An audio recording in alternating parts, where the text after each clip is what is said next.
안녕하세요. 오늘은 1월 26일 오전 1시입니다. XOXL이 어제 단기 고점 캔들이 발생해서 매수에 대한 속도를 조절하고 있고요. 테슬라는 오늘 장 마감 후 실적 발표가 있어요. 중국의 비아디는 포드 독일 공장 인수 협의 절차에 들어갔답니다. 구독, 좋아요 부탁드립니다. 중국은 이번 주까지 휴장이에요. 국내 차이나 전기차는 어제 2%가 올랐습니다. 그래서 마이너스 24%인데요. 이번 주에 오르는 차이나 전기차 주가는 별 의미가 없어요.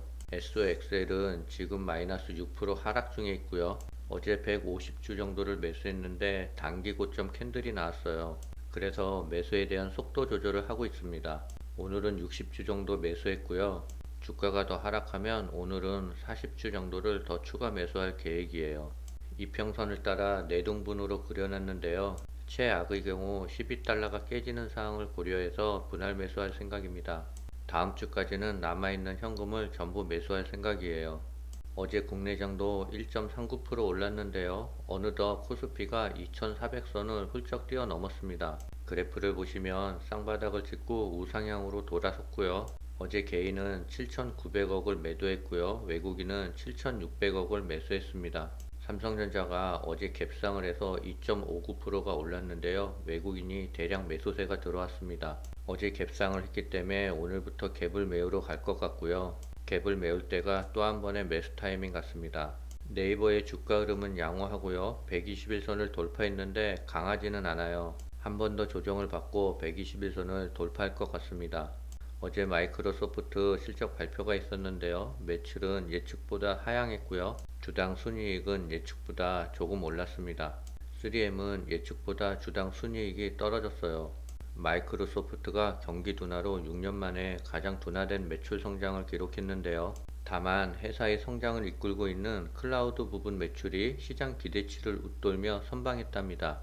3M이 제조 분야에서 2,500명 정도를 감원한다는 발표가 있었어요.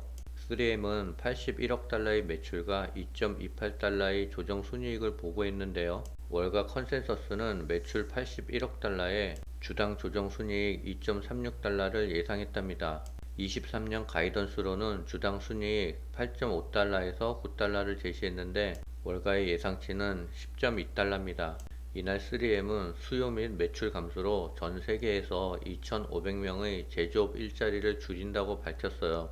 테슬라는 오늘 장 마감 후 6시 반쯤에 실적 발표가 있습니다. 월가의 이목은 테슬라의 실적 발표에 집중돼 있어요. 테슬라의 실적 발표에 따라 주가는 또 한 번 요동칠 것 같고요. 주가가 하락한다면 집중적으로 매수할 생각입니다. 글로벌 반도체 제조업체에 대한 핵심 공급업체인 ASML은 25일 반도체 시장의 불확실성에서도 올해 25% 매출 성장을 예상한다라고 밝혔는데요. 마켓워치에 따르면 TSM과 삼성 등의 리소그래픽 장비를 공급하는 ASML은 이날 12월 말로 마감된 4분기 매출이 8조 원을 기록했고요. 순이익은 2조 4천억 원을 기록했습니다. 매출은 전년 동기 대비 30% 가까이 늘었고 총 마진은 51.5%를 기록했답니다. 어떤 업종에 상승 사이클이 오면 장비주가 먼저 올라갑니다. 반도체가 아무래도 올 하반기나 내년부터는 대세 상승이 이어질 것 같아요. ASML은 올 1분기 순 매출액을 61억에서 65억 유로로 예상했고요. 올해 전체적으로 순 매출액이 25% 증가하고 22년보다 총 마진도 소폭 개선될 것으로 전망했습니다. 미국에서 지난달 해고된 임시직 노동자가 2년 만에 최대치를 기록했다고 하는데요. 미국 대기업의 대규모 감원 소식도 잇따르고 있답니다. 이번 지표가 견고한 미국 고용시장의 열기를 꺾는 경제 침체의 전조가 될지 정규직 채용에 따른 일시적 현상이 될지 의견이 분분명한데요. 지난해 12월 미국에서 해고된 임시직 노동자가 3만 5천 명으로 집계됐고요. 이는 지난 21년 초 이후 최대치라고 합니다. 지난해 8월부터 12월까지 미국 기업이 해고한 임시직 노동자 수는 모두 11만 800명에 달한다고 해요. 시장이 안 좋은 기사들이 많이 나왔는데요. 모건 스탠리는 랠리에 속지 마라. 기업 실적 여전히 비관적이다 라는 기사를 발표했고요. 울프 리서치는 투자자들은 연준 피벗에 베팅하고 있는데 파월의 매파 발언에 조심해야 된다고 경고하고 있어요.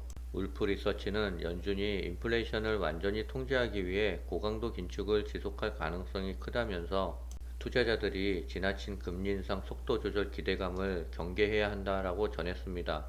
연준이 지난 1970년대의 실수를 반복하지 않기 위해 인플레이션을 확실히 잡겠다고 수차례 공언했지만 투자자들이 이미 통화정책 피벗에 베팅하고 있다는 분석을 내놨고요. 실제로 시장 관계자들은 연준이 올해 말 금리 인하에 나설 것이란 의견이 우세한 사항이다라고 하고요. 일부 전문가들은 연준이 1월 FOMC에서 0.25% 금리 인상을 끝으로 긴축 정책을 종료할 것이라고 예상하고 있습니다. 그러나 울프 리서치는 시장 관계자들의 예상과는 다르게 연준이 조기 금리 인하에 나서지 않을 것이라고 강조했고요.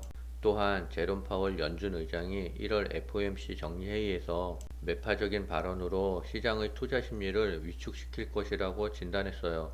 1월 FOMC는 오는 31일부터 2월 1일까지 진행할 예정인데요. 파월 의장이 매파적인 발언으로 또 한 번 주가가 요동친다면 저는 또 매수할 생각입니다. 아마 그날이 마지막 매수일이 될 것 같아요. 차이나 전기차가 61선을 터치했는데요. 중국이 휴장이라 별 의미는 없습니다. 중국의 비아디가 미국 포드 자동차의 독일 공장을 인수하기 위한 협상에 나설 것이라고 알려졌는데요. 포드의 독일 법인 경영진들이 독일 자르루이 공장 매각 논의를 위해 다음 주 중국을 방문할 계획이라고 합니다.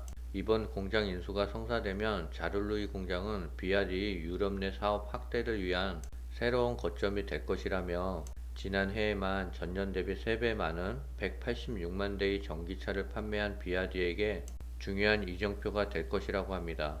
지금 시간은 새벽 2시고요. XOXL을 60주 정도 매수가 됐는데요. 하락세는 많이 진정이 됐고 캔들도 도지 캔들로 현재 시간으로 봤을 때는 그리 나쁘지 않습니다. 그러나 장 마지막까지는 지켜봐야 알 수 있을 것 같아요. 오늘 장 마감 후 테슬라의 실적 발표가 있는데요. 실적은 어느 정도 시장에서 예측을 하고 있고요. 올해 가이던스를 어떻게 내놓을지에 따라 내일 주가는 요동칠 것 같습니다. 현재 시간 XOXL의 매수세가 강하게 들어오고 있는데요. 40주를 추가로 매수해서 100주를 채우고 싶은데 더 지켜봐야 될 것 같습니다. 오늘은 여기까지입니다.